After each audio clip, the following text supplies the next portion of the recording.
Hello and welcome to another episode of the Anime Lounge podcast. I'm your host Lance, here with my other co-host Matt. And today we have Alec with us. Hey, glad to be back. Always amazing to have you with us. Feels like it's been forever. Glad you could join us again. It has been a couple sessions. I feel bad for missing the last few, but glad to be.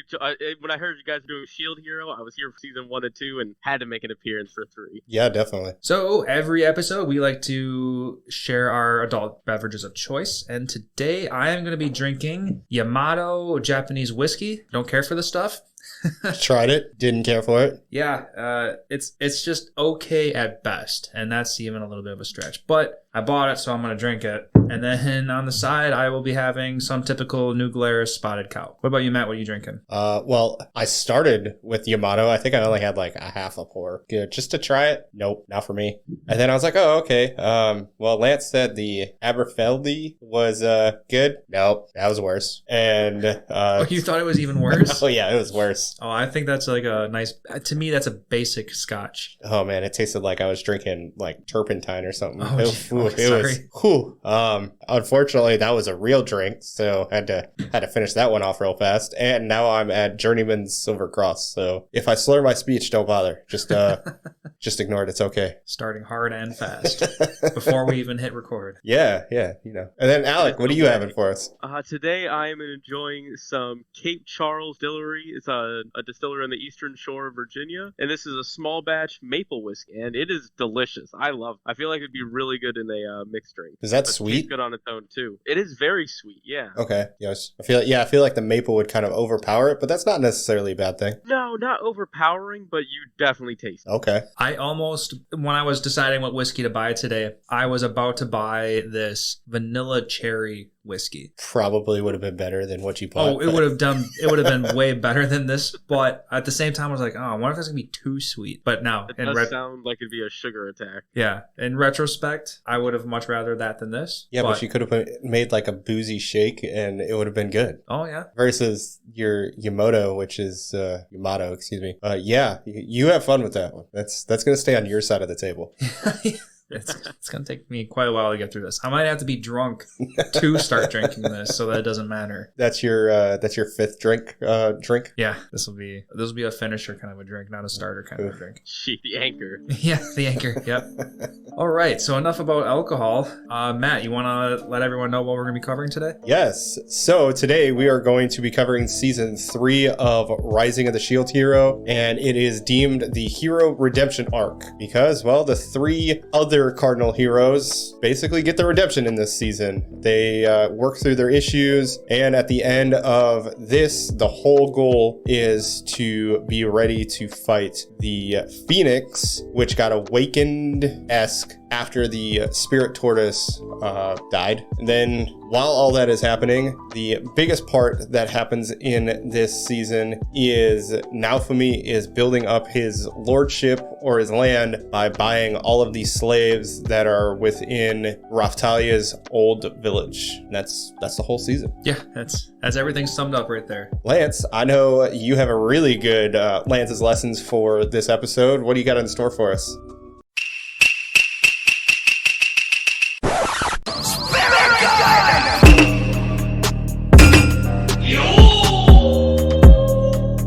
Today's Lance's Lessons is going to be the Japanese word for redemption, and that is shokan. Shokan is spelled S-H-O-K-A-N, and shokan, redemption, is fitting for this season because this is the redemption arc. So gotta get all those cardinal heroes together, let them go through hell, only to come back up on top and really redeem who they are, because they hit a pretty low. They're assholes. And it has been prophesized that the closer they are together, they kind of add a boost to each other. So, oh, you're right. I forgot about really that. For them. Yeah, that's in season 1. Yeah, so long ago. The person with the good memory remembered that one. Thank you, Alec. I got you. I love that lore stuff. You know me. Mm-hmm. And before we enter into any kind of actual deep dive talk, Matt, want to hit us with those manga mentions? NANI?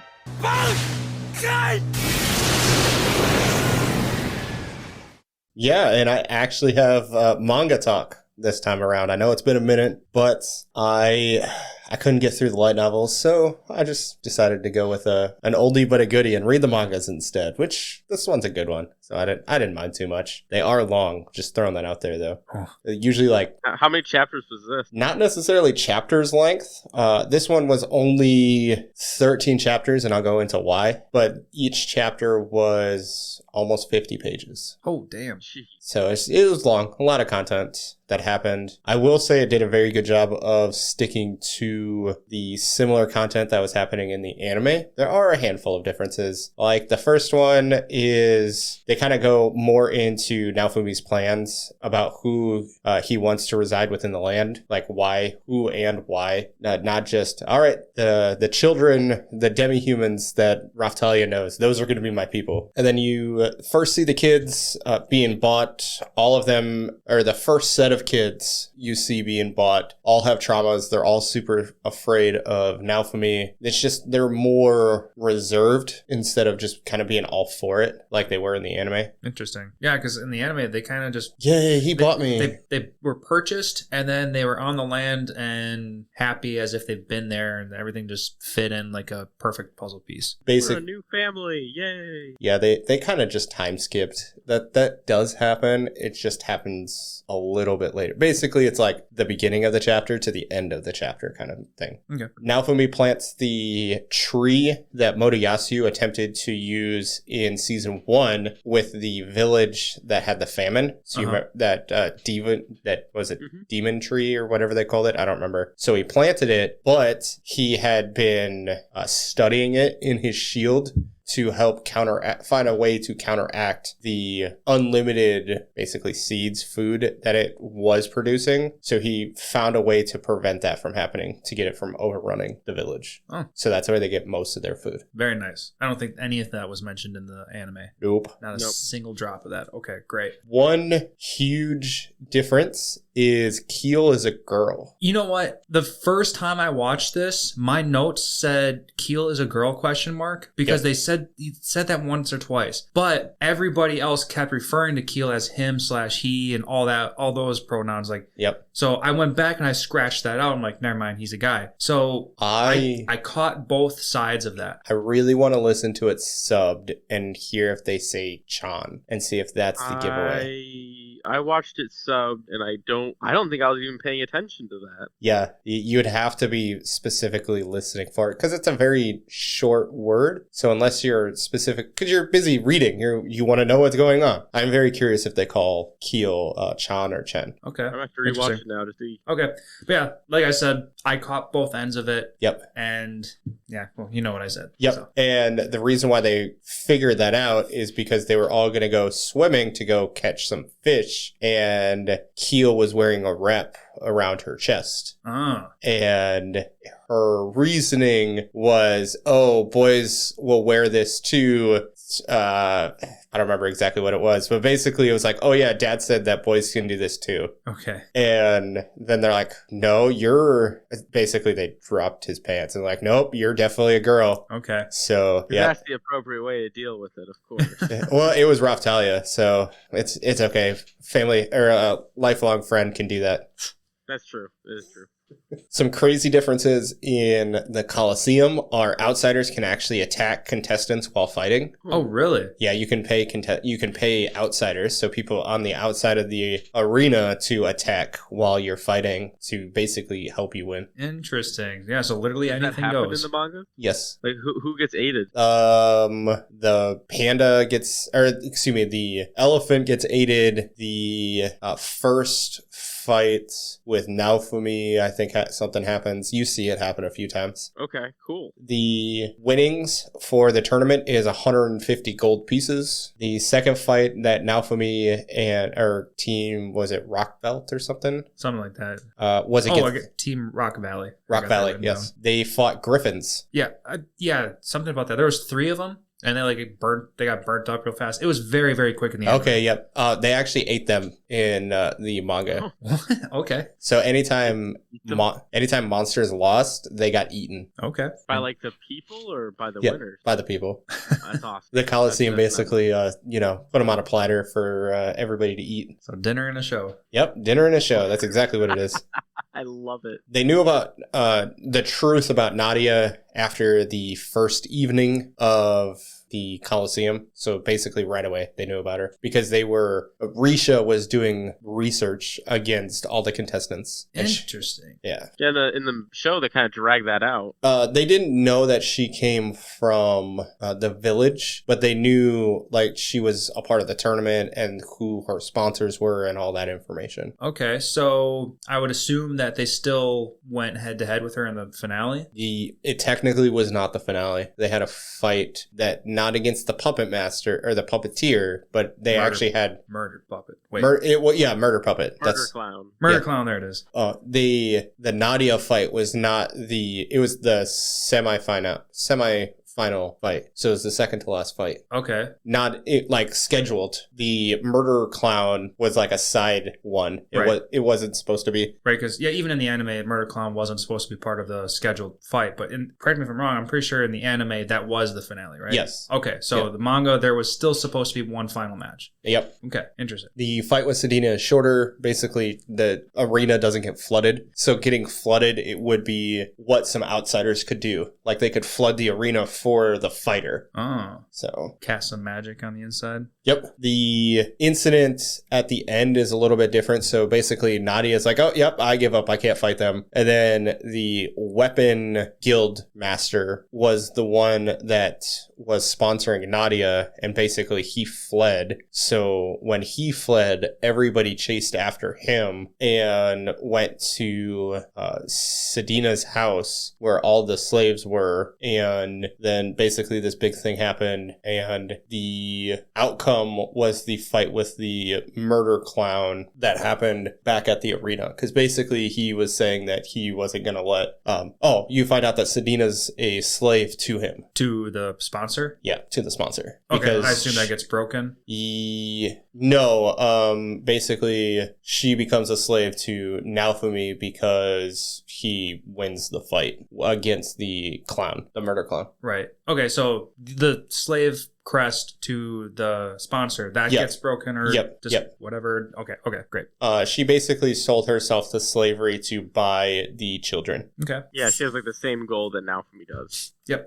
So that's still the same in the manga? Yep. Philo can actually sing songs that cast fire. Oh. And that is how they end up beating the murder clown, is Philo sets them all on fire, sets webbing that the murder clown can use. It's kind of like string, but it's more like a sticky web, like a spider. Mm-hmm. And Philo starts singing, and it all like spontaneously combusts. Very interesting. That's so different. And during that fight, outsiders were using anti-magic spells to prevent anybody from using magic, and Philo is still able to do this. Because I assume this is probably something that she learned when she went to the other world in season 2. That's all they can guess. Okay. It's just a leftover ability from her humming fairy or humming fairy deal. Yeah. Okay. I like that they pulled another thing from the last season. Yep. Yeah. You find out the 7 vassal hero weapons. So they are staff, which we did know about that. Whip, claw, hammer, gauntlet, axe, and projectile. No idea what projectile is. Interesting. They just say nice and vague. Yeah, I'm like, what the fuck does projectile mean? Anything. It could be a dart. It could be an arrow. Could be fucking bombs. Like, could be a bomb. Could be just anything, really. Maybe they just throwing stars. Oh man, what is it? DC. The guy that I just remember him from the terrible Daredevil movie where it was like Bullseye or something like that. Bullseye, yeah. Oh, yeah.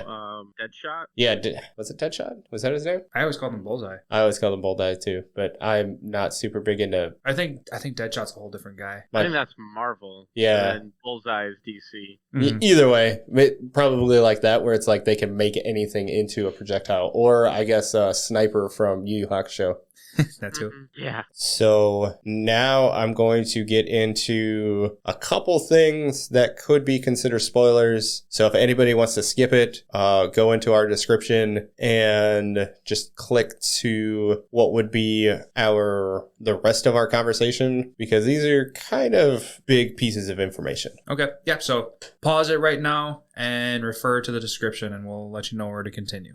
Okay, so Alta looks like Trash, so the king, his sister, who went missing after the war between Melormark and Sitfelt. So that is why he starts acting that way, is because it looks in demi-human form exactly like his sister. Sorry, quick pin in that. Was your phone auto-correcting to Alta or... Is it Atla? ATLA. Yeah, Atla. She looks exactly like his sister. And then you find out from the queen that Fol and Atla are royalty from Sitfelt, and they are related to Trash, like blood related to the king. So he's not off. He's like, I recognize them for a reason. So you find out that Fol and Atla are they're halflings, essentially. So they're human and, they're demi-humans, and they are the offspring of Trash's sister and the king from Sitfelt. Okay, so they're not related to the staff wielder, that old guy? That's the king. Oh, Trash. that was the king? Yeah, that's Trash. God,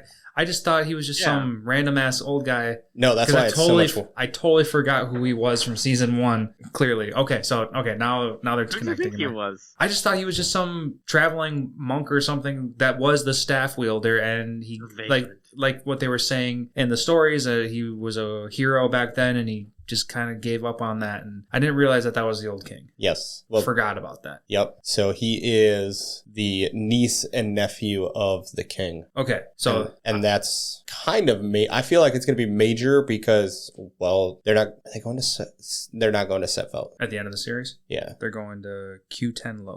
Q10 low. Yeah. So I think but if you remember, Sitfelt is the one region that was essentially worshipping the shield. Okay, so that was the place where he was going to send those one guys into slavers. Nope, that's not that's where's the arena at? Where's the Coliseum at? Was that? Geez. I don't even remember. I didn't write that one down. I don't think it was Sitfelt. I couldn't tell you. I did not pay attention to the city names at all. Yeah. There's so many. They're just like that. That's just a whole different part of the lore that I just don't mess with. Yeah, I understand. The only reason I wrote down Q10 low is because that's where the next season's going to take place. Yeah. Yes. So where the people, the slave traders that got caught trying to take Naofumi's demi-humans was going to the same place where the Coliseum is. I do not believe that's the same place where Svetbelt is. You get a little bit longer of a breakdown about the king/Trash. Basically, he was known as the world's greatest hero, which I know they do talk about that in the anime, but they just go into it a little bit longer. Svetbelt, the king, essentially abducted Trash's sister. She goes missing, and then now the first thing that the king has seen is going to be Atla, who is essentially his niece. Okay. And the queen is the one that tells Naofumi and party that they are, 1, royalty, and 2, related to the king. Interesting. And is that early in the series?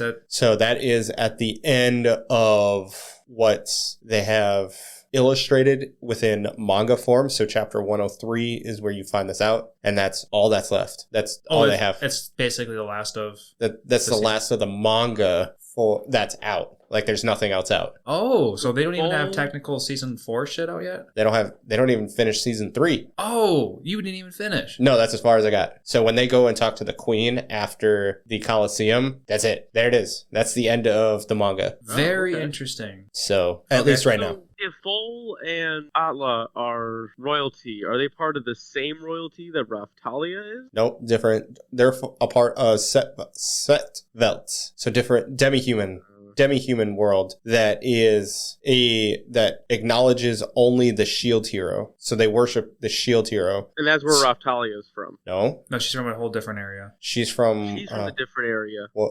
something low. I don't know. It was all in episode 12 where that No. all got explained. Raftalia, where are they going? They're going to Q10 10 low. low. Q10 low. Okay, so Q10 low is basically, if I had to guess, there's going to be somebody else that was reincarnated into that world that kind of helped architect it, because they are very Japanese. Mhm. You know, you've got kimonos and kunai, and they're fucking ninjas. Yep, those are very good things to point out, especially the kimono. So, Who do you think it is? well, let's, It could be one of the vassal weapons. nope, because those are all from... They're not reincarnates. Nope. Yep. They're not reincarnates. But yeah, that's all of Manga Mentions. It's 13 chapters. That's all that's out. I know it's still going, but that is all they have made into manga so far. And this is an original light novel source, so it's not like we can complain. Yeah, this isn't the light novel. So, I guess, say that again. Sorry. The original source of Shield Hero is light novel, so Correct. it's not like we can complain that there's not enough manga to catch up. Yep. So- The original source is light novel. There's quite a few chapters of the light novel, quite a few volumes of the light novel out. I can check that through the power of the internet, and you guys can keep talking. Sounds good. So, speculating about Q10 Low and... Who do you believe the architect for Q10 Low was? You know what? Oh, like the hero behind it, sort of thing. Yeah, because it's very Japanese. That doesn't just Yeah. happen. It's way too much of a coincidence to be like, oh yeah, here's kunai, and I bet you they've got fucking katanas, and Mhm. Mm-hmm. All of that traditional Japanese stuff. and when you wear nice kimonos, you are now trying to declare against the queen or parliament, whatever you want to I call think it. it's the fangirl from season 1. She was from a different world. That's true. Ooh, you know what? Okay, here's where I was going to Could be go with someone it. from a different world. I think it's definitely a reincarnate, but we have to remember that only vassal weapon heroes are the people who are reincarnated. So my first thought was going... Vassal weapon heroes are not reincarnated. Sorry, not vassal, cardinal. Yep. Sorry, I meant cardinal. Cardinal weapon wielders are the only ones that can be reincarnated. So Mhm. since we know, at least it's pretty safe to bet that all four of our cardinal weapons didn't have any kind of influence into this, because obviously this is a little bit older. I'm going to imagine that a cardinal weapon wielder from the past started this off on the side, and then it grew into what it is today. That, or a cardinal It's like weapon... a previous sword hero kind of thing. Yeah, from like 8 generations ago or something. Maybe even longer, because it's traditional Japanese stuff. So maybe it could have, I don't know, just thoughts. Otherwise, the plan, option B, would be like, we're seeing all these heroes coming from other worlds, even if it's a destroyed world, but people can bounce back and forth. So maybe it could have been a reincarnated from another world bouncing here and finding a place to live. And that's just what happened. They just, all the Japanese influence just grew from there, got popular. There's going to be a whole thing of lore about this, obviously, but I mean, there's so much dimension hopping in this show, so I wouldn't be surprised in the slightest if it was like, oh, this alternate dimension of this cardinal hero loved Japanese style war, and that's this town's basis points. Like, it wouldn't be a surprise to me at all. It'd be like, oh yeah, that makes sense. Yeah, sure. I think you're right. I think you're onto something where it's somebody that was brought from another vassal hero that. Cardinal. So I think it's a vassal hero you think from it's from another world. okay. That in that world, all the vassal heroes were reincarnates, and they came from like a Japan from the, I don't know, Endo area. period or something like that. Yep. I would like to imagine it was from a cardinal hero in the past, and Okay. something grew from there. Because Could I be. imagine that this is cultured enough, and it's been here for some time. I don't Okay. think this is new at all. Yep. So that's the only reason I would imagine. It comes off as like a long-standing dynasty. Right. Yes, I'll give you that one. Yep. So I wouldn't be surprised if it's either of those two options. I will be surprised if we're all wrong altogether. So I'm interested to see what happens next out of that. For anybody that is curious, there are 22 volumes of the light novel out so far. Okay. As of February of 2024. Yes. Great. All right. So now that I feel like we got that one taken care of, Alec, did you have a favorite character in this series or in this season? Actually, I did. So this season just kind of bounced around all over the place. But I would say if I had any one singular character that I want to see more of, I would probably have to say it's Sinlock, the murder clown. I thought she had a very diverse background and kind of like niche character. Like she doesn't talk right. She has those weird like glitch out moments, and she's not all really there together. But she's super badass when she fights and uses very weird tactics. I want to see more of her, and I want to learn more about her. 100% agree. Lance, what about you? I don't know where to really go with this. The first one that always keeps coming back to my mind is Full, the brother of the White Tigers. He's cool. There's something about the White Tiger lore kind of deal, just being powerful and awesome. I love that they're explaining that after the heroes, the White Tigers are considered the next strongest. So I love looking forward to that. The only thing I don't like about Full right now is he was healthy before Atla. He was fighting. Yep. And so quickly, Atla just instantly tops him. And we can talk about that for a minute because I've put a lot of thought into all this stuff and why. I just feel that they cheated Full a lot. But we did get to see him transform his arms into tiger arms for a second. So I can't wait to see more come out of that. Yep. You can do like a full transformation. Exactly. So he can go in like beast mode and then just tear shit up. I can't wait to see him just be better. So it's going to happen. I'm most interested in him. Matt, did you have a favorite character? Oh, man. If I had to pick one, I do really like Full. I thought he was really cool. I want to pick Full, but I can't pick Full because we already watched him. I also wanted to pick Full and then changed it at the last second. Full was just so cool.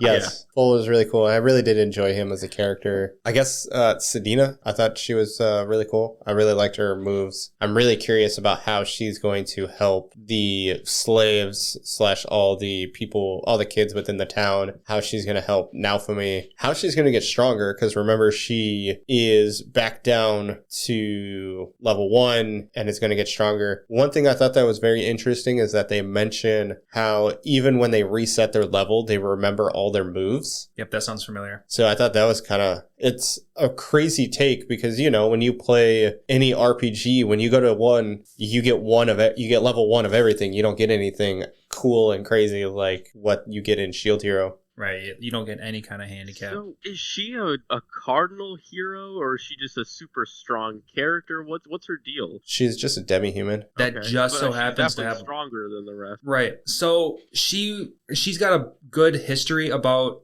what she's done in the past, and that's why she got so strong. Yep. And if anybody's thinking that why isn't her harpoon or whatever considered like a vassal weapon, I'm sure they're gonna have some kind of explanation saying that it's just a weapon and she's using magic. I already talked about what the vassal weapons were. Right, you talked about what they were. So it's not one of those. Right, it's not one of those. So it's just a weapon, and then she's using magic behind it. And they mentioned how when a demi-human transforms, they do get stronger, like exponentially stronger. Oh, so Keel, when he transforms to a little puppy, he's exponentially strong. Well, he was very weak to begin with. Yeah. So he's probably going to turn into some kind of wolf or something then. Yeah, she's going to be weird. She's here, yeah. So there is that part. And then, you know, she loves to drink. And when I just had like 5 different drinks this evening, I guess... can just relate to her. Yeah, I can relate. It's who doesn't love to drink good alcohol? After some bad alcohol. The first 2 glasses hitting you now, isn't it? But let's continue on some character talk. So I know we talked about our least favorite cardinal heroes. Did anything change from season 1 or season 2 about your least favorite cardinal hero? You know what? I don't even remember, but I definitely could sworn that my least favorite hero was the spear hero, and that remains true. That dude Motoyasu sucks. Yeah. Yep. Motoyasu. Yeah, okay, so I will not say he completely sucks because he kind of came around for a complete 180, and now he's like a badass killer. Like, what? I don't know what his cursed energy is, but he's able to take out really strong people with ease all of a sudden. Well, he's got to do it for his father, so you know. Yeah, he's got a mission. Yeah, where? Why did he start calling Naofumi father? It's just weird. You didn't catch that? You had to have. It's way too prominent and really gross. Like when he tried to date Philo, and then he started like asking Naofumi for his permission. Yes, that right there. It got weird. It got really weird. I was like, what is going on? Yeah, it's super weird. Super weird. I understand they're in like ancient times, but still weird. Nope, can't do it. Yep, weird. Can't do it. Especially when he wants to date older women, and then he goes after Philo. Yeah. Weird. No, I still fucking hate Motoyasu. There's no redemption for Motoyasu. The only thing I can pull from him is he's got this new loyalty and he could be reliable for... Cool, he's a lost puppy. Thanks. Good. Got it. For attacking purposes. That's about it. Good. He's a puppy. Yeah. I mean, he showed his worth, so he took out those 2 strong, like, battle mage things. That's true. I guess what do you take of Ren and who's the third one? Itsuki. Yeah. What'd you guys think of those two? I guess let me start with this. What did you think of their one of the 7 deadly sins to begin with? So I guess let's start with Itsuki. He was the last one that we watched, and he was he Pride? Yep, get that written down. And so I guess what do you think of his cursed ability / pride, and then just what do you think of him and his mini redemption arc that he had one episode? Alec, you want to start? Because I got plenty to say. I was gonna say, Lance, did you say you had something written down for that? Oh yeah, I already know what I want to say about Itsuki, but okay. I have a good one. So if you want to just say something, and then if you're not confident, whatever. Sorry, I don't mean to diminish you. Oh no! I thought you were just like ready to go in on it. So yeah, no. For his and being Pride, I thought it really kind of fit him because it was always with Itsuki, it was him far above everyone else, and he was basically a god among mere mortals when it came to his crew, and that's probably why they all abandoned him because he was just so full of himself. As for his ability, I thought it was very it looked pretty cool. Like he had that like angel demon wings kind of thing going on, and I was like, well, this is aesthetically pleasing. Like you look pretty awesome. Yep. But it had no real like power behind it. Like I wanted to like Wrath, Shield Heroes, and his has a lot of power behind it. Like fucking fuels dragon. But I feel like Itsuki's is just kind of meh as far as power level went. Okay. Yeah, his power level didn't go up. I do 100% agree with you. I love the play on like angel and devil kind of feathers that they're going with. When I was watching this, I was thinking of Dark Pit from the video games. So he was throwing me through that. As far as his power goes, his arrows were influencing other people's thoughts and stuff like that. Yep. So like when he shot one of the ref guys or whatever, and he was explaining how he was giving the shield hero preferential treatment basically, but that wasn't like a truth serum thing. That was a brainwashing thing. Right. Like he just said what he just said what Itsuki wanted him to say basically. So it was justice to Itsuki, but it was false, and that's kind of where some of his power guys are. Maybe that's the Curse series coming out in that. Yep. But no power level, and it's not like he had a huge power increase because we also got to see his shotgun approach to his arrow shooting deal. Like he used that without the Curse series as well. Yep. So there's really nothing there. Itsuki is like the weakest out of everybody. I guess. Yeah. What did you take of him losing to Risha in her? The only way I can put it is anime logic way. Again, did not like that. Okay. Power level was not over 9,000. I'll just say that. Yeah, they pulled another card from season 2 and anime logicking Risha to be so amazing. I know in your Matt's Manga mentions in season 2, she earned her power a little bit better. Yep. And at least in this season, we got to see her train a little bit more. So, Yep. like, she did earn herself a little bit. And this new ability that they're learning is 100% a cheat code. Yeah. Oh, Yeah. God. And she was... It's way too OP. Yeah. She's pulling out all of Hidden Moose Tensus or whatever they were called, one after another. And then And she's just perfect about them. energy whip to kill him or to destroy his pride. Yeah, well, But the energy thing that even the queen knew nothing about, and I was like, what the fuck? All right. yeah, and then they make her too good. It's like you have to force it because she's like the Meg character. I mean, there's really nothing to her. She's just a bland, powerless character, but they give her obscene powers to counterbalance it. Well, what really capitalizes that is she gets a brand new weapon at the end of that battle, the boomerang, Yep. and then she's just throwing out all of these moves as if she knows exactly what to do, as if she's been training with this. Like there's like 3 or 4 different types of boomerangs that she threw, and like wind, fire, or whatever. And then it was comboed perfectly and anime logic. Yeah. Okay. Yep. One thing I do want to say, it's about the just kind of the curse abilities that they're getting. If you remember, Naofumi got his curse ability from the dragon, so I'm assuming that is going to be the reason why his curse series is so much stronger. Is because remember he got it during the fight with Motoyasu, and then it like went Super Saiyan against that zombie dragon. Oh, I just assumed that everybody has the potential to hit the curse. Yep. And just what's gonna call it out. But I think the dragon is the catalyst for it being so strong. Because remember during the fight with the dual dragon, when Naofumi was talking about he was going to use his curse shield to kind of like weaken the dragon, and then the dragon like unlocks all of his abilities, all of his curse shield abilities. So I'm assuming sound a little familiar, yeah. I'm assuming the catalyst for Naofumi's curse using abilities is because of dragons, not like if he would have just had if he would have never met the dragons, he would have been on the same level as our cardinal heroes were. Okay. I could buy that. Unless wasn't Ren's awakened by a dragon? No, his was awakened through that little the pub. Yeah, his was awakened at the pub, and then was it Bitch? Did she give him something? No, that was Itsuki. Itsuki was given the black and white wing medallion. Yeah,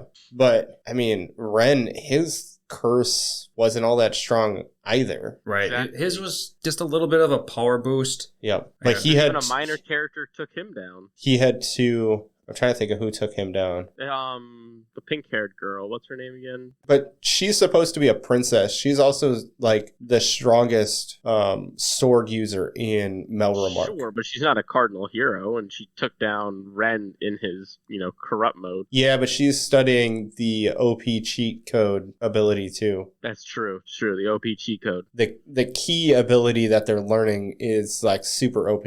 Taking out everybody. Yep. Oh, here, I got a note written down. I said, bitch stole all of Ren's equipment like she did for Naofumi. Yep. And she did do that. That's what leads to more of his rage. Yep. Into turning into the Curse series. Yeah, because and he goes and fights the pink-haired princess. Oh, no. The bandits. Yep. Yeah, that has the mask. Mm-hmm. And then, he just goes down a dark path doing all that stuff. Yep. And then Motoyasu kind of parries him for a little bit, and then the princess is what ends up defeating him. Mm-hmm. Because he is... Greed. He's 2 of them. Yeah, he is Gluttony. 2. Greed and gluttony. Yep. I'm trying to... What is Motoyasu? Motoyasu was... Lust. Yep. So, let's see. We have 5 of the 7. I would have to check and see what the 7 deadly sins are. So while you're looking... Pride, wrath, gluttony, we're missing sloth. Okay. And envy. Okay. Which... gluttony is going to be a little difficult. Well, I guess... Cause, Wait, no. Someone was definitely gluttony. I remember... do you think that was Motoyasu? Was gluttony? Because he was all about the way he looks? Because gluttony is... Oh, no. It was also man-eater. Okay, perfect. It is Gluttony is Ren also, because my next note in episode 6. Okay. Because I liked Ren's curse technique abilities, because he was the first one we saw in this season, and I thought it looked cool, and it did a lot more. So my notes say Man-Eater, Guillotine, now Gluttony / Devour. Okay. So that's what that note says. Anyway, when Ren starts activating more of his techniques, like he starts summoning monsters. True. Yeah. So that was so interesting. I know we're gonna eventually get away from the Curse series, kind of like how Naofumi in season 2 got away from Curse. Yeah. So I don't expect to see Curse shit anymore in the future. Okay. But if we did, I would like to see Ren break loose and just wreak some fucking hell, because I think his abilities were looking pretty sweet. Okay. So really the only There's one more we're... to see. What's that? I think there's definitely more of the curse marks to see. Yeah, I think we'll see it here and there a little bit. The last one is Sloth that we're missing. I wonder if we just don't get that one. That, or we missed it. I mean, like we were just talking about, we almost completely overlooked Gluttony, and luckily enough, I just wrote it down, so I'm glad I did. Yeah. The only one I could see it being would be either Modiyasu or Itsuki. I could potentially see it being Naofumi. Yeah, he's kind of lazy, isn't he? Not laziness. So Sloth can also be, let me double check, but I believe it's also the refusal to admit like divinity without care. Basically, if you're having, like, say you're given, basically he's been living it, so he's given something from God, and he is going to say it's not from God, and basically completely reject that who Not it came acknowledge from. your gifts, kind of thing. Yeah, but that's I want to say that's an old world term. Granted, 7 deadly sins are old world terms anyways, so not a huge difference. Kizuna Kazeyama unlocks the Sloth series at some point before being imprisoned in the Infinite Labyrinth. I don't know. You guys know who Kizuna Are you? Didn't ring any bells. You're in the right show? Yeah, you in the right show? I think this is future information. Ooh, spoilers. It's not loading who Kizuna is. Name doesn't ring a bell. Nope. Okay, I'll just continue. Oh, here we're loading. What's Kizuna what? Kizuna Kazayama. It's a cute little girl. I think she was from season 2. Oh, yeah. She was the fishing pole girl. Yeah, she's a fishing pole girl. She's the hunting hero. The hero. Yeah, the hunting hero. But that doesn't play anything into the Sloth or the 7 deadly sins that we dealt with in essentially season 3. Yeah, nothing about season 3. According to ShieldHeroFandom.com, anything that has... I just did Control F for find, did Sloth, and she's the only one that pops up for Sloth. Interesting. Okay, then. Maybe we might not ever get Sloth. For our Cardinal Heroes, yeah. Yep. That's okay. Oh, well. So, yes. Lance, you enjoyed Ren's Curse series. the most. Yeah. Definitely. Okay. Alec, I'm assuming you're going to agree with that one. You probably had the best one. Yeah, definitely like it, because there's really not too much revealed about the Shield Hero's curse. It just kind of just gets all red and lavy. And then Modiyasu, you really don't. Modiyasu, you really just see his spear tip glow dark, and he's able to just murderize people. And not really too much going on there. And Itsuki's, Itsuki or whatever, while it looks cool, it's just a nothing behind its spell. So yeah, well, it sounds like my vote is definitely for Ren. Sounds like Itsuki. Just nothing to him. Got it. Yeah. Oh, another note about Itsuki and complaining about Rishia a little bit more is just her toxic level of acceptance, just of everything over Itsuki. Like, yep, she was given so much shit. He wanted nothing to do with her. He told her to her face that she was worthless, and she's still going to go out of her way to prove how much she loves him, and she's going to fix him up, basically, and it's toxic. Victim mentality, that's what that is. Yeah, that. You got a Stockholm syndrome, something hard. Right? So that's shit, but of course of anime logic and trying to get through a happy story. Yep. Itsuki eventually comes around, and of course they're going to end up being a happy friendship again. Yep. But it bothered me so much. So something I'm going to say about season 3 is rewatching it, and I kind of was thinking it when I was doing my short flights. I only sort of kind of cared about season 3. I thought it was okay. okay. Oh yeah, I can definitely see Yeah. that. It better. Season 1 was definitely a lot better than Season 3. Even though there was a lot of things that happened in Season 3, they weren't that significant, if that makes any sense. Well, I would say it was significant, but like everybody's redemption. So this was called the Hero Redemption arc, and every redemption arc was one episode. Basically, yeah. Like, Yeah. I just kind of thought it was a cop out for all of the redemptions. Yep. The princess helps Ren, and now he's in kind of a mental. He's okay.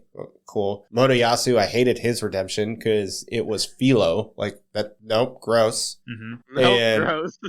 Itsuki was Risha, who, like, she beat the fuck out of him in anime logic. And then he's like, all right, cool, I'm better now. And I'm like, no, all these redemptions were shitty. Well, out of everyone, Itsuki is still the one who's like mentally repairing himself. Yes. Because like it's kind of like he's Depressed. depressed. Why is it so hard to think of that word? Sad puppy. Well, remember, he is the youngest of them. I think he was only 14. Yeah. Oh, was it? Like that. That was in season 1. Yeah, I think he was definitely the youngest. Motoyasu was the oldest. Naofumi was like a year younger than Motoyasu, and then Ren was like a senior in high school, so he was getting ready to graduate. Okay. And Itsuki was like barely a freshman in high school. I think he was only like 14. So Makes sense because when they were showing his backstory, he had just entered a brand new school, Mhm. and then the he was, prestigious high school. yeah, where you can only go if you have like superpowers or whatever. Yeah. And he was the top of his class in this last school, and now he's the bottom of the class in this school. Yep. So- And his mother was crying it's very anime-esque where the son is doing terrible in school, so now they hate life. Yep. An adult's life completely. Completely ruined. I can no longer Like, live off my great. children. Yep. So he just goes and plays video games. Yep. So it kind of makes sense because it's a realistic thing where it's very hard to accept the reality of the situation that you're in, where, you know, you go in from being the absolute best, being told you have superpowers, to being like, you're class E and you get a 50% in everything. You suck at life. That would suck just in general. I wouldn't want to be like that. Yeah. I do feel for him, but Should have scored better on those tests. His mother might have loved him then.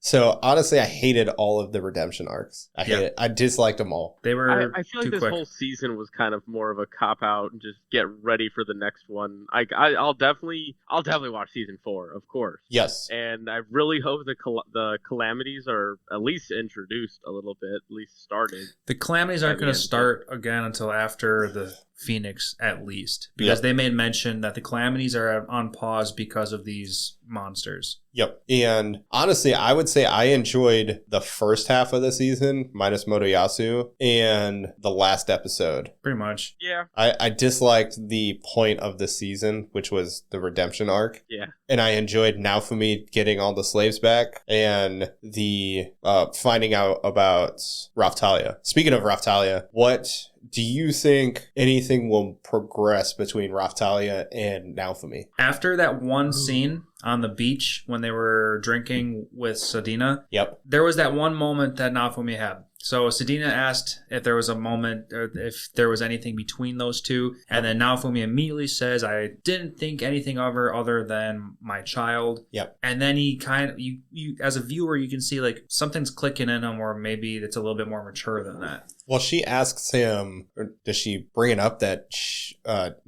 Raftalia doesn't think the same way? I know she think says so. something. More or less. She says a rebuttal to that statement, and then basically, like, he's like, wait, maybe she's not. Mhm. Yes. So because of that quick moment he had with himself, I can see him opening himself up to the possibility of it. Okay. So at that point, I wouldn't put it past a no that nothing would happen. So Okay. maybe. I think they're gonna have a moment next season. I think I think the Raftalia Naofumi kiss is gonna happen. Okay, sure. I like that. At least a moment. It doesn't have to be a straight up happy ending with them having a family or whatever. You know, typical happy ending. But a moment. Well, I would be Naofumi satisfied is with a moment. Well, happy ending is going to be at the end. Yeah. Yeah. If this world can even know a happy moment, happy ending. Valid. True. And when times are good, this place still kind of on the rocks. Unless you're Naofumi, then it'll be okay. He's like always surrounded by just like a harem of just absolute women. Mm-hmm. Well, the only reason why Sedina likes him is because he can drink. Yep. Yeah. She's like, oh, you drink a lot. Yeah, it doesn't affect me. I like you. It's like, okay. She can drink everyone under the table except for him. She reminds me of that character from Fairy Tale. She always had the barrel. She's really funny. God, I can't remember her name. That was a good show. Oh man, it's been so long since I watched any Fairy Tale. Yeah, it is a classic. I like rewatching it every now and then. But she reminds me a lot of that character. Okay. Maybe our listeners know who you're talking about. Yeah, somebody in our comments, let us know, because I don't remember. Before we get any much further, let's just take this opportunity to take a quick break.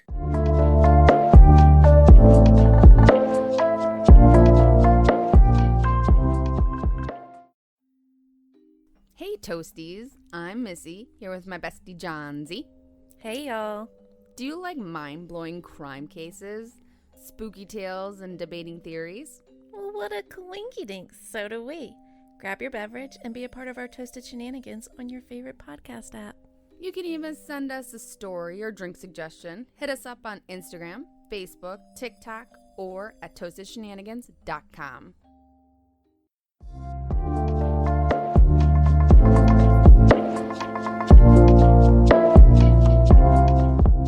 And now that we're back from our break, I'm going to vent a little bit. So I know we've kind of shit on season 3. It wasn't that bad. Unfortunately, the only reason why it wasn't that bad is because season 2 was so awful that season 3 would be considered better. And it's just like, I hated the redemption arcs because they were too short and they made no sense. It was like, hey, how can we make the heroes nice people? Oh, well, we'll make them evil people and then have a love interest to make them not nice, to make them nice people. And I'm like, what the fuck? Yeah, it was really, really quick. There was zero depth into anything. Nothing. They could have honestly. We accept you now. Yeah, they could have really just spent a couple episodes. Everybody did last like a solid episode's worth, which is something, but it's really not enough. I would have much rather them had Naofumi do something to make them kind of just understand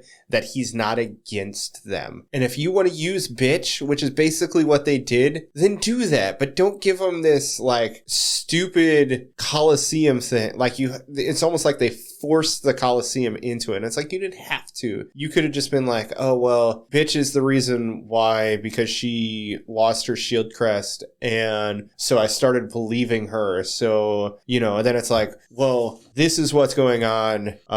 If you really don't believe me, try doing this and you'll see that it works and I'm not lying to you. And that is how they kind of redeem, is like, oh shit, okay, yep, maybe I've just been so into myself and so full of myself that I didn't want to believe Naofumi, and bitch was kind of making that even worse than what it was. But now that we have, like, you could even keep the love interest. That's not the issue. It's the forcing of everything. Like, make it a little bit longer, make it more in depth, and then be like, oh, well, there's this love interest. There's this individual who, in Ren's case, oh, she's stronger than me, even though I'm a cardinal hero, and I should be able to use the sword better. Why does she trust Naofumi? Oh, well, Naofumi told me this, and now I beat her. And it's like, oh, okay. Or now I landed a strike on her. You didn't even have to beat her. It's like, there's so much better ways and more depth that can tie in season 1 because they believe that Naofumi was lying to him the whole time.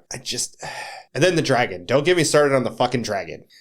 I got a moment for the dragon. dragon. You don't like dragon. I don't like the dragon. The dragon makes no fucking sense. Before we get into the dragon, let's go back to bitch for a second. Okay. I did truly appreciate that she was the reason why everybody had the curse series come to them, like, to begin with. Yeah, she's the catalyst for all 4 heroes. Mm-hmm. So she's an asshole. She fucked with everybody. She took from everybody. She manipulated everyone so well. She is truly befitting of her name. Yeah. Yes, I absolutely agree with you. And she is not my issue. It's the depth, and then now I'm no longer hazed over because of my wrath, so I feel better. It's like, no, that doesn't make sense. Yeah, it was too clean of a wipe. They anime logicked every single redemption, and that's my issue. Because I hate Motoyasu, still don't like Motoyasu, and then his love interest with Philo makes it even worse. Like, just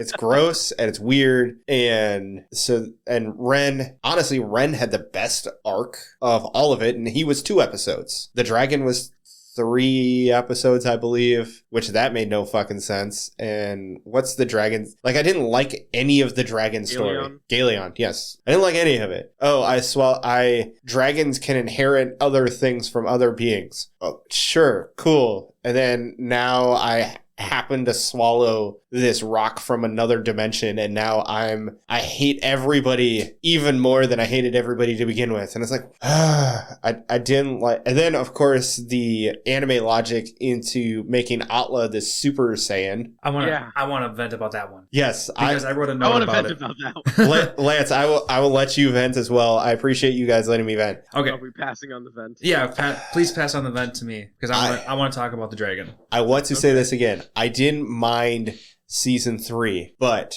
I liked like the first half of season 3, where the Colosseum and meeting Sedina and getting all the slaves back. I enjoyed that. And then I liked the last episode. Like, basically the entire point of this series, or this season, I didn't like, which was the hero redemption arc. I hated all of it. Like, every episode in between.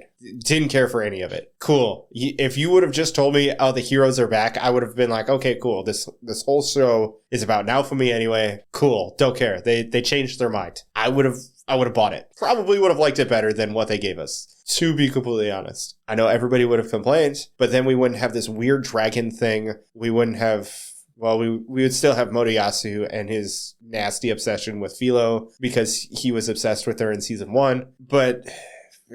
yeah, no, it didn't like any of that. I like the beginning and I like the end. Everything in between I thought was weird.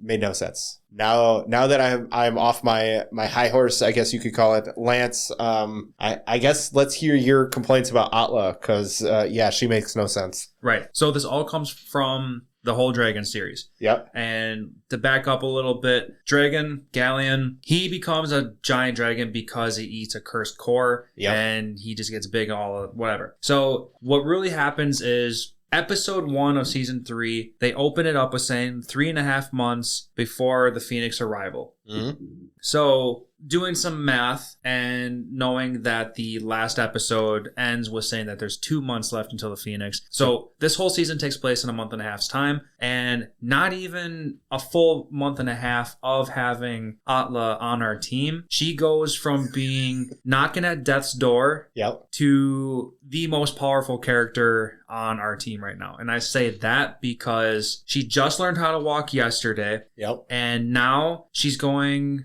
toe to toe with a emperor dragon. And then where I really have... it was a week. Basically.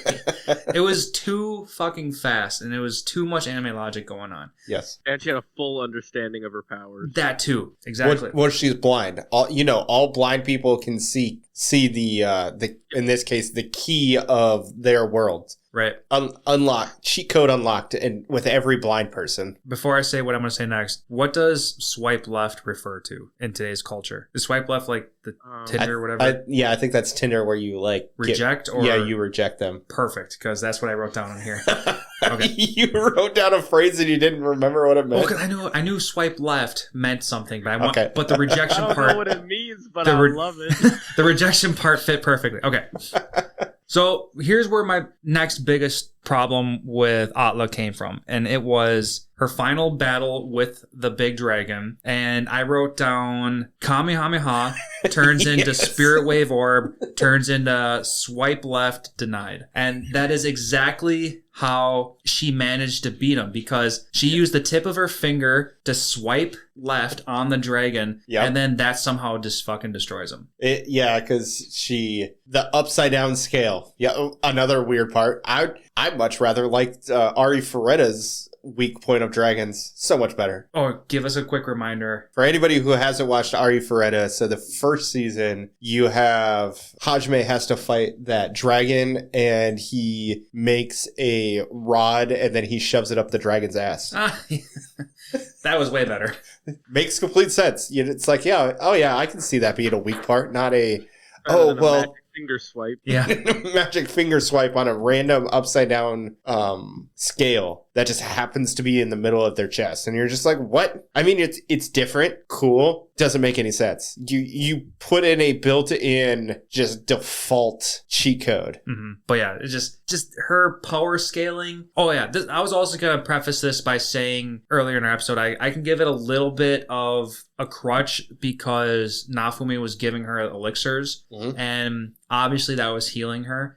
But how far does healing go to jumping 10 levels every single day or something like that? Like, this was some insane steroids. She's Gohan. It's okay. Yeah, like, it was too, like I was just saying, it's too fast. Yeah, It wasn't believable. Right. Okay. Even with super helpless creature to become overpowered. Within the scaling of the series at that, because it made absolutely no sense. Yeah.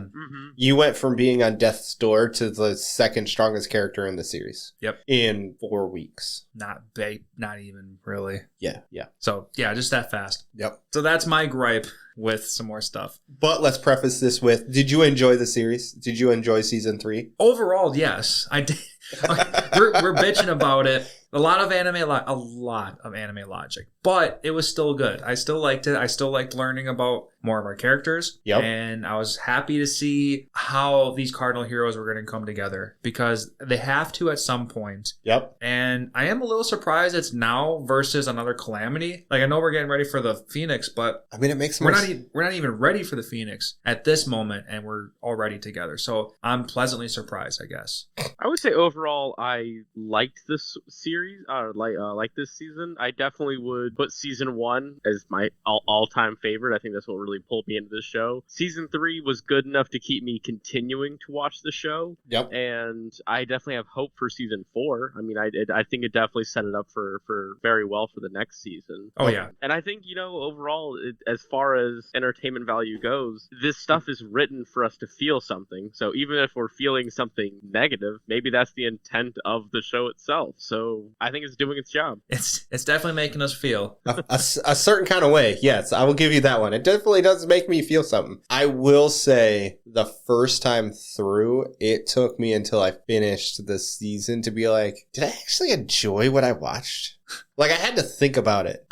Like I said, I liked the beginning, I liked the end, but I didn't like the arc of the story. And that really only happened because I was thinking about it in a context in which we can talk about it. If I just would have watched this season and then gone on to the next show, I probably would have never thought about how much I disliked the arc of the 3 cardinal heroes. You would have watched this and then forgotten about it. Absolutely. Right. And I just would have accepted the fact that they were all together and now they are a group, a quartet of the cardinal heroes that they should have been. And I would have accepted it. So plus ninjas now. Plus ninjas, yes. Can't go wrong with those. Assassin ninja demi-humans. Yes. So I gotta say it again. I didn't dislike this season. I just disliked the redemption arc of the 3 heroes. Fair enough. Which unfortunately was almost half the season. Before we come to too much of a closure, I do have one more concept to bring up. Yes. Did Bitch lose her slave crest? Because she was lying her ass off and she wasn't getting zapped. Yep. And when she showed her chest, there wasn't a marking. Yep. But then again, I question, is the slave crest visible at all times? Or does that shit just get transparent and it's just like, whatever? Like, is there supposed to be an obvious tattoo of the slave crest? Or is that just now internal? So what do you guys think about all of that? I think she was definitely hiding it. Whether it was there or not, I think she made a point, like she pulled open her shirt, like, hey, look, I'm not not lying. I think she might have gotten to the point where she can cover up pain and then can also somehow cover up the mark or have gotten rid of the mark temporarily. But I think she's up to something. Absolutely. She's got something up her sleeve. You can tell that much from her facial expression. That and the fact that she just completely manipulated the Cardinal heroes and she got rich off of them and she's working with the crew. Stealing their stuff. Something is working behind all of those gears. And I am so interested to see what comes next because she got away with everything. Mm-hmm. That's true. That is very true. She's a very successful villain.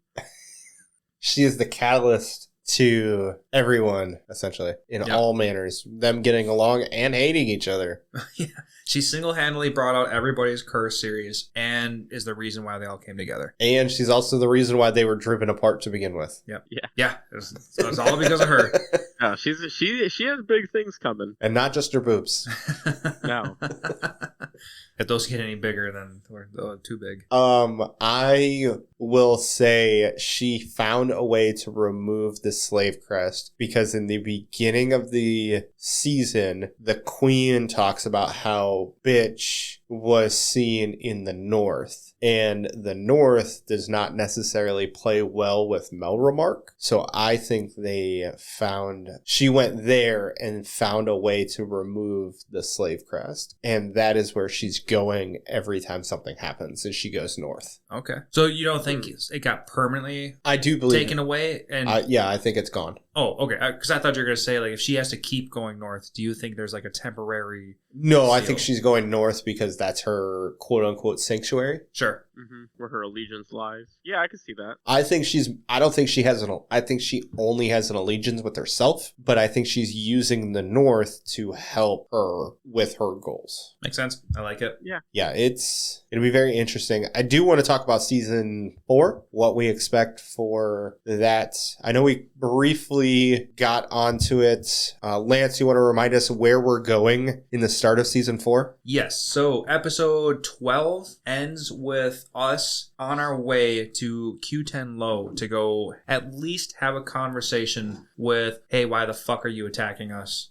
And / why the fuck did you let everyone in this village become slaves when you were watching them anyway? Yeah, right. So they have a lot to answer for. Yes. Alec, you want to start it? So I think for season 4 that it's going to be kind of like a off series of the show. And I think this is going to be like the last build-up of backstory before we launch into the Phoenix / next Calamity, whichever one comes first. I think the Phoenix comes first. Yes. Yep. I think this is going to be one last like history thing to go over, like why Raftalia, grows at such a fast rate, excels at such a fast rate. She's one of the strongest characters in the show. I think this will be a really good backstory on just how she became so awesome and why we all love her. And then I think it's going to bring in some new characters that hopefully at least one becomes permanent. I think we're going to see a new ninja, a little shonen, join the crew. And I love ninjas. I love all ninja anime. So I have very high hopes for season 4. No ninjas. No, I think it's going to have all the ninjas.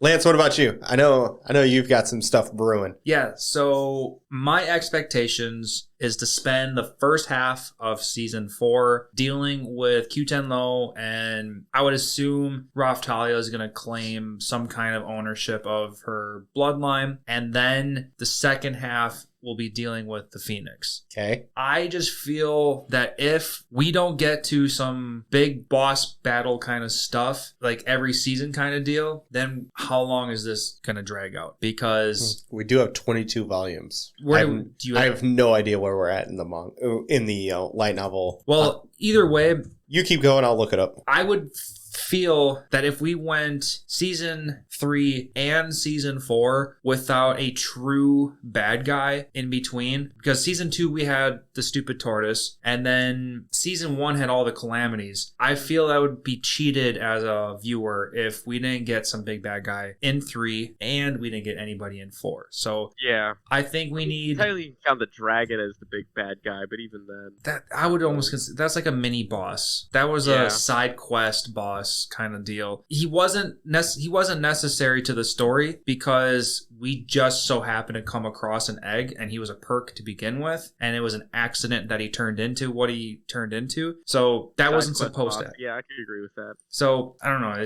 That was cool. The animation, it was a fun fight. It was action. So that was nice. But I feel that we need to take on the Phoenix in the next season and then get back to the calamities in season 5. Definitely. That's kind of where my thoughts are going. Okay. Before I get too far, from what the internet is saying, because, you can believe everything on the internet, season 3 starts on volume 10 and it ends in around 13. We're like halfway done? Yeah, so we're a little over halfway done with the current shit. Is volume, it expanding or is it done? So far, 22 volumes are out. The issue comes into play. So season 1 covers the first 5. Season 2 covers 6 through 9. And season 3 is 10 through 13. Okay, so there's a shit ton of more information to come. Yeah, there's a fuck ton. It's probably at least another 3 seasons. Yes. At least. Okay. At least. And so I'll be completely honest. I think season 4 is going to consist of the power struggle of Q10 I think that's going to be the entire season. Okay. I guess at this rate, it might as well be. Because I think a war is going to happen between the Cardinal heroes and Q10 That'd be cool. I do completely agree. I think that'd be very cool. And it obviously all speculation, but that's kind of where I'm guessing is that Q10 is going to basically be like, yeah, well, that sucks. Cool. Not sorry. Do you think that Raftalia will claim some kind of ownership and then convince Q10 to help with the Phoenix?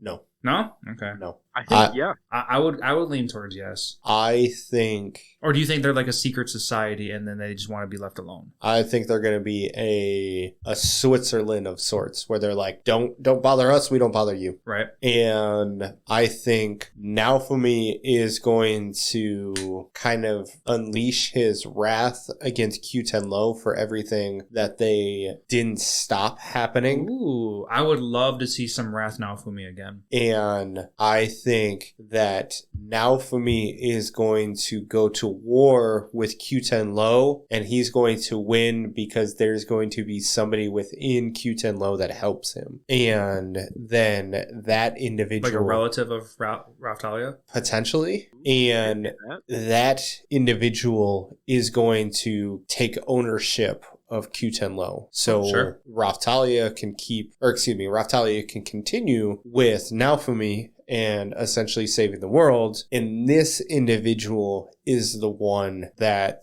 takes control of Q10 That is what in season 4 is going to be revolving around. But I also think it's going to take up until like the day before the Phoenix. So I think they're going to quote unquote resolve the war. And then the Phoenix is going to be like an hour or 2. And that's what happens. Oh, so the cliffhanger for season 4 will be the Phoenix? Yeah, I think the cliffhanger is going to be the Phoenix for season maybe core 2 or it's going to be season 5. Like if they turn season 4 into core 1, core 2 after season 2 and season 3 were both 12 episodes, I'd be very weirded out by that. It would be very weird, but I do think that's what season 4 is going to be, where it's all about Q10 Mm-hmm. And then the Phoenix is the cliffhanger for like maybe the Phoenix starts, right? Basically same concept as what happens in the end of season 3 where Naofumi is going to Q10 but in this case it's the Phoenix being reborn, and that is the cliffhanger for season 5. Sure.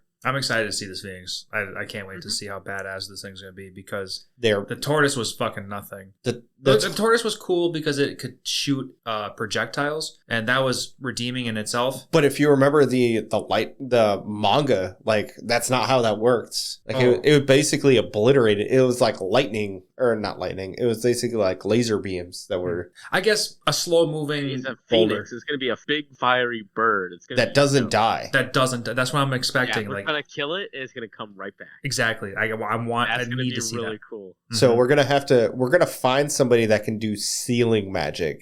Mm-hmm. and they're gonna have to Vanish. reseal the Or an eternal freeze. No, it's gonna be the clown, the murder clown. You think she'll be able? You think Sign will be able to do something? I think she'll be able to do something because remember she can use like webs and stuff. So I wonder if she can find soul inside a mannequin.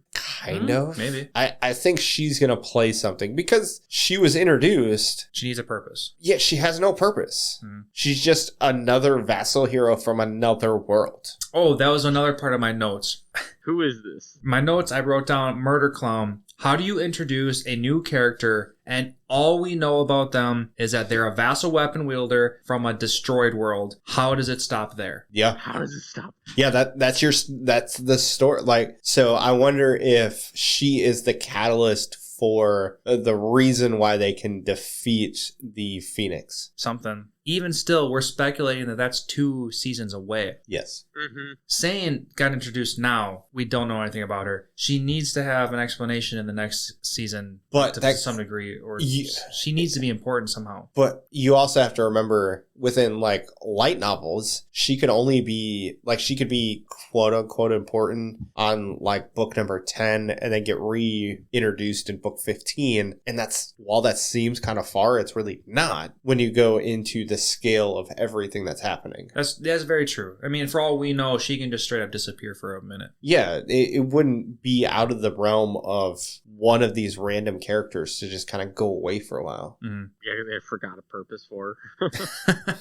The writer just wanted to put someone cool in and he's like, fuck it, I'll figure her out later. Yeah. One thing I want to talk about is why did Raftalia age in the beginning when she leveled up and nobody else has? Oh God, you're right. Nobody else has aged besides Raftalia. Sedina, I'll take it as a wash because she's already older. She's already an adult. She's not going to de-evolve, which she should have. Yeah. Yeah, exactly. Yeah. When she went to level 1, again, are we talking plot holes or what the fuck is going on? Yeah, so because to carry up what Matt's saying is all of these slaves reached level 40 and beyond. Yes. Why are they all still children and Raftalia turned into an adult basically immediately in season 1? Yeah, when she went to level 20, she was an adult. Uh-huh. Why did nobody else turn into an adult? I think, but I want to say we covered this in season 1 too, because didn't they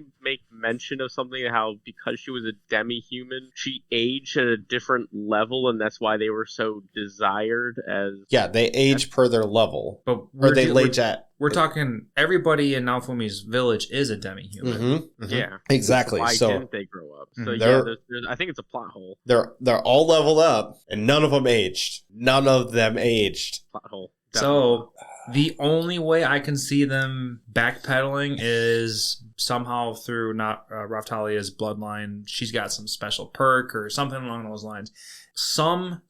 Literally any stupid explanation of anime logic could just cover their asses at that point. Literally.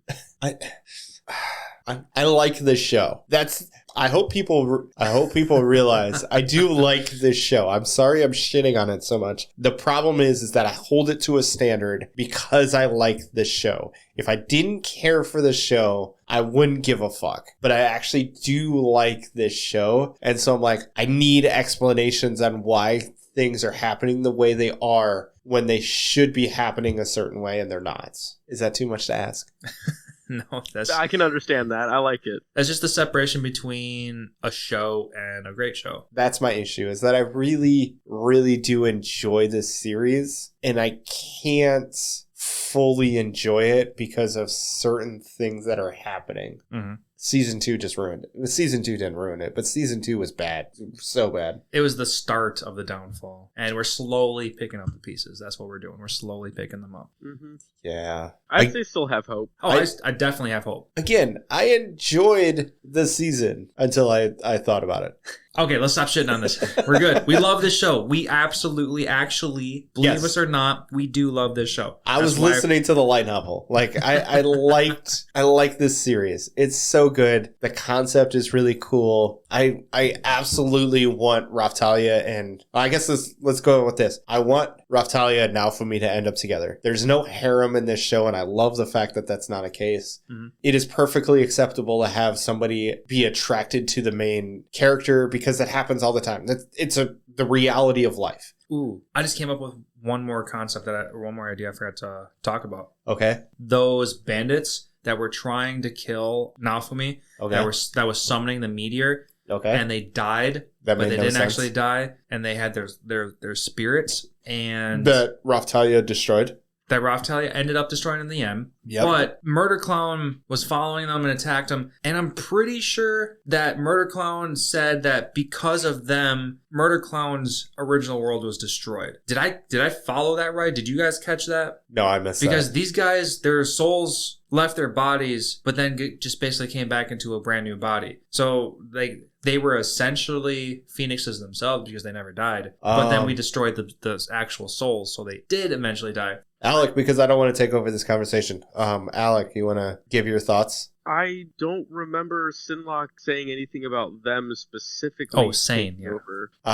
You missed it, or you it was quick. I don't remember that at all. Okay. So, if I had to guess, if you are brought to another world, you cannot die in that world. So then your soul will be brought back to your original world. And if they know a way to get to travel between worlds, then they can just come back again. Oh, so that doesn't necessarily mean that the world that Sane came from, that these bandits came from Sane's world. They could have came from a whole different world. So Yeah. if they because- die, they could just go Go back that to their... soul will go back to their world, and they'll Yeah. just go through the teleporter or wherever they came from. Okay, Yes. I see what you're saying. I don't necessarily like that idea, but I get where you're going with it. Because what would their souls go into? It would just re-manifest. It would have to be a manifestation. Yeah, they would remanifest into a body within the world that they left. Right. Uh, Okay, we're diving.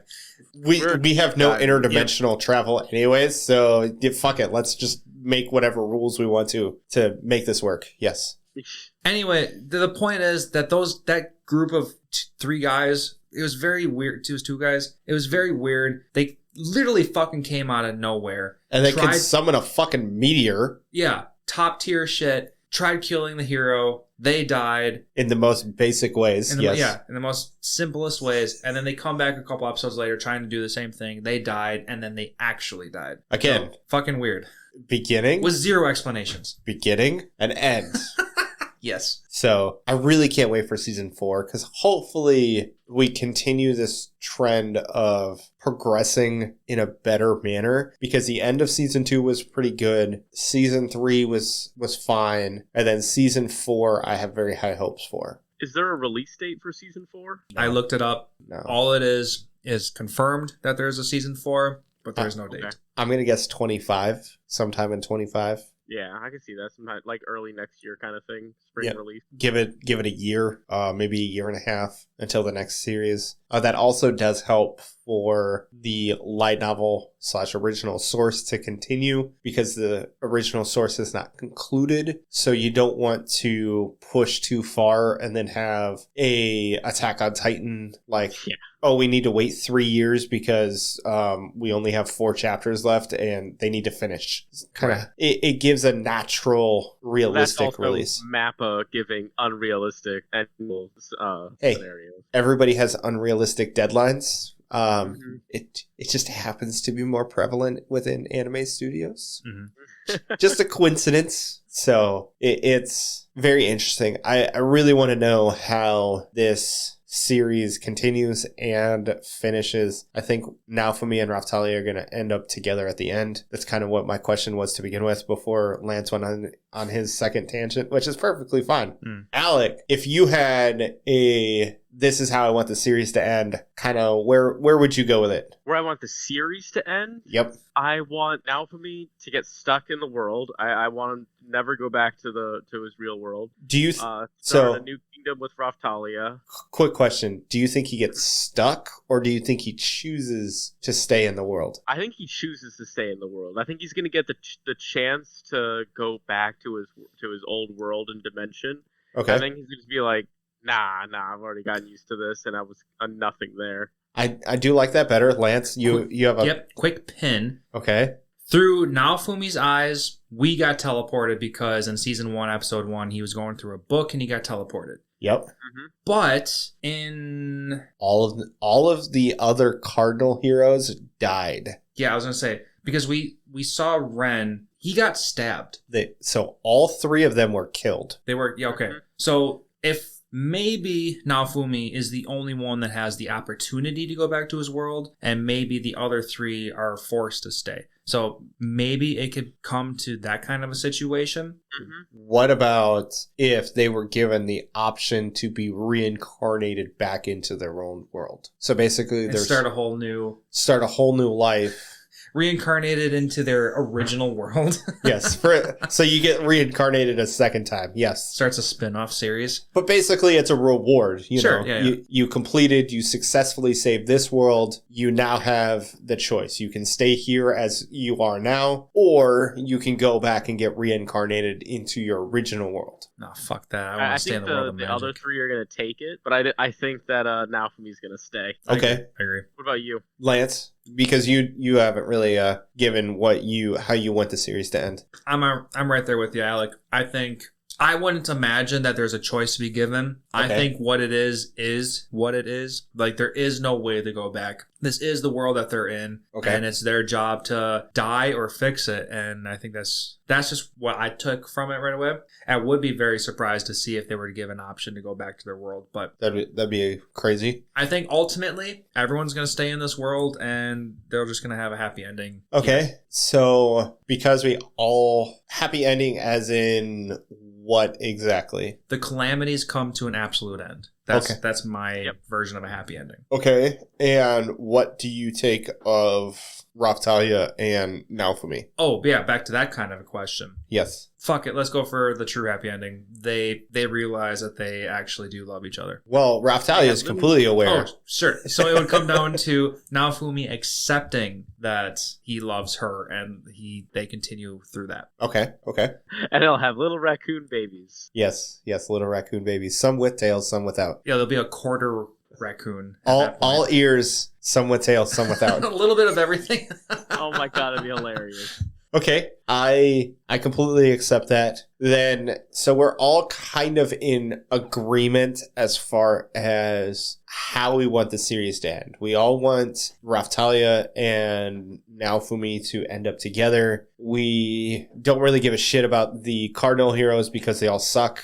But I think Ren and the princess are going to end up together. I believe that Risha and Itsuki are going to end up together. And I believe that Motoyasu is going to keep dreaming and get absolutely nothing at the end because he was the one who chased women to begin with. 100% agree. Yep, I would definitely agree with that. Everything you just said was 100%. Do you think everybody that has been a part of Naofumi's new domain is going to stay? Or do you think something is going to happen, such as Keel is going to turn into a woman? And what do you think is going to happen with Keel? Do you think she's going to stay there the whole time? First thought is Keel's going to have an evolution and turn into an adult female body. Okay. And then we can finally reveal that, yes, indeed, she is a woman. Okay. Because her boobs are way too big. Per anime. / has boobs, yes. Yeah. So, but to get back to your core question, if people are going to stick around, Yep. I think that Naofumi's tiny little village throughout history, I think we're going to have a couple time skips. Okay. I think this is going to turn into a big ass fucking metropolis city, like with walls and like old school kind of. Okay. So I guess my question is, do you think he is going to be able to produce influence within all countries of the world thanks to what he's built up so far? So then eventually he is going to be not necessarily praised upon, but anything and everything that he needs / wants is going to happen because of certain individuals are going to be crowned, or he's going to use his influence within other towns because of his slave trade influence, like the trader influences. Do you think basically Naofumi is going to be the ruler of the world because of his influence? The short answer to that is going to be yes. Okay. Okay. Naofumi is going to be the single-handedly most respected person in this world because he started from the bottom and now we're here. He is going through all of the hard steps. The queen respects him. After we're done fucking up Q10 Low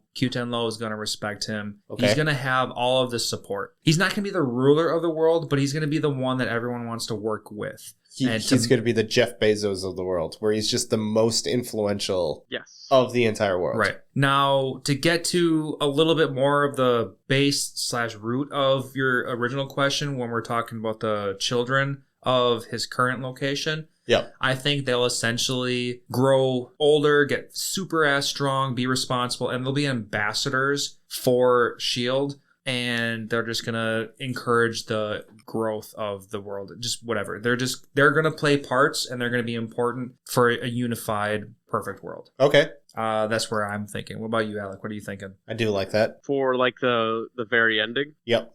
Basically, yeah. Yeah, I think I think they do a lot of allusion to that, especially in, I think it was season 1 or season 2, where like the S.H.I.E.L.D. hero was kind of like the underdog that kind of came through and was like of the underposition. And I think he's kind of reliving that same lifestyle for himself too. So I think he's just going to become the king of all the demi-humans and all the people that are kind of subhuman in a way and kind of to equal all the races. Okay. Mm-hmm. I like that. What about you, Matt? I feel like I agree with you guys. I believe he's not going to want to rule the world, but he's going to go from being the essentially despised hero, or the S.H.I.E.L.D. demon, as they like to call him, to being the most influential hero of all mankind. I believe Naofumi is going to, while maybe not necessarily be considered a god, he is going to be considered the best of the 4 heroes. Yeah. Most respected, most relied upon, just all the good words. Yeah. The good stuff. All the adjectives. Yes. Yeah. I'm really looking forward to it. I feel like season 4 is going to be a lot of fun. Mm-hmm. And I feel like season 3 built on everything, and season 4 is going to be like the jump point to everything that we've been waiting for. My words exactly. I do want to say it again. I mostly enjoyed season 3. Solid 6 out of 10. I would give it a 5.5 out of 10, but I would also give like season 2 a 4. So only by it kept me wanting more, but it was not good. The only reason I give it a 4 is because of season 1. Like, if season 1 wasn't so good, I'd probably give it a 5. So, like, season 1 is like 8.5. It was damn near just perfect. It was so good. Everything you wanted. Season 2 was an absolute just like, I hit a rock jumping off a cliff. Terrible. And then I got pinned by another rock. Yes. And then they were throwing rocks at me. Like, enough of these fucking rocks. And then the ocean finally swept me away at the end to freedom, where it's like, oh, okay. And then season 5 was, okay, now I'm coming back towards the sand, towards the beach. And it's like, okay, I can see the savior that's coming, which is getting away from the ocean and all the rocks. It was better. But again, the beginning and the end. So, yeah, it's... No, totally fair. We are judging these seasons based on the season prior. Makes complete sense. Season 1 was amazing. Yeah. Season 2 compared to 1 was shitty. It was bad, yes. Season 3 compared to season 2 was a big step up. Yes. And then we can only expect an even greater rise because... I have a feeling season 4 is going to be like a minor step down compared to season 1. That is my expectation for season 4, because I have high hopes for season 4. High hopes for season 4. Mm-hmm. And then, like we were discussing, I just have whatever comes down to, that Phoenix arc just needs to blow my fucking mind. Okay. That's at this point. If it doesn't, I think I might quit. I will handle everything up until the Phoenix, but if the Phoenix does not blow my mind, I'm done. Okay. Good to know. Yeah, Alec? right there with you. Okay. It has season 4 to redeem itself, and if it's not up to par, then I'm probably going to be done with this show. Knife in the chest. Got it. Okay. Yes. All right. All right, so that's going to conclude today's episode of the Anime Lounge podcast. Thank you, everybody, for listening to all of our bitching and moaning about this episode. Like we said before, we loved this season. Despite all of our bitching, this was still a great season. We had a great time. So we know that you guys understand. Anyway, please leave us a rating on whatever platform you're listening to us on. Also, please go follow the Anime Show on Facebook and Instagram. Stay up to date on everything anime related. They post stuff every single day. There's so much great content that they post. And please give us a little bit of a thumbs up on the rest of our YouTube content with Anime Lounge Short Flights, because Matt and I cover multiple brand new anime that shows every single week, and we cover them and we give our reactions to each individual episode. So go support us there, please. And with that being said, we will catch you guys next time. Have a good one. Until next time, guys. See ya.